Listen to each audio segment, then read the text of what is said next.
Nigel Farage, does the UK have a moral obligation to take more Syrian refugees? And we're talking about refugees rather than migrants fleeing from their country. The big question today is, what is a refugee? Traditionally, it was a religion, it was a race or a sect of people who were directly under persecution and in fear of their lives. Is a refugee one of the 25 million people from Syria?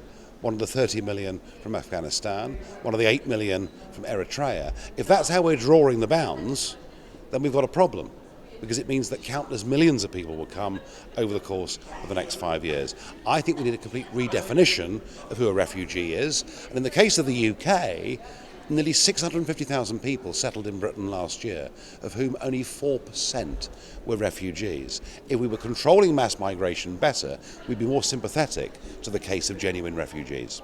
So in the case of Syria, who should we accept, who should we not accept? And on the numbers, more or less? Well, I don't know the answer to that, and no one does. We must sit down and think about this. I mean, I've always said that the Christians in Syria are perhaps the most persecuted minority, because where can they go? Even the neighbouring states are now less sympathetic towards Christians. We need a complete redefinition of this. But the point is this: the European Union says anybody from Syria that sets foot on European soil, whether it's on a Greek island or Sicily or coming through a fence in Hungary, anyone from Syria that comes to the EU automatically becomes a refugee. I don't think that's right. Not all those people would be expected to be accepted by Hungary, by Italy, or by the UK for that matter. There is a decision to be made at a national level as to who qualifies. How do you make that kind of decision? Once we get net migration in Britain back to normal numbers, back to tens of thousands, not hundreds of thousands, we will then make a sensible, qualified answer to how many refugees Britain can take. But until we deal with our immigration crisis, until we can define who a genuine refugee is, it's a ridiculous conversation. I mean, we've got numbers from Germany. Germany expects to take 800,000 this year. So can we not put a number on it for us? Well, Germany is part of Schengen, and Germany has no power, once somebody has landed in Greece or Italy or Hungary, in stopping them coming to their country. Angela Merkel had almost no choice but to say, that's fine, you can stay. We do. We're opting out of this. We do in theory control our borders. We see the migrant camps at Calais. I accept Germany's position is far worse than ours, but we, above all European countries, have a migration problem even without what is coming from Syria and the rest of that region.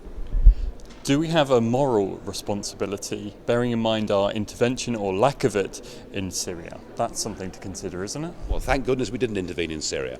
We intervened in Libya and made things worse. We intervened in Iraq and made things worse. Thank goodness we didn't intervene in Syria, because the people we would have been backing are the very people who've now become ISIS. Nonetheless, a moral responsibility, even though we didn't intervene. We have a moral responsibility as a country to our own citizens and our own nation, people, and that, frankly, has been turned on its head by 650,000 people settling in Britain last year.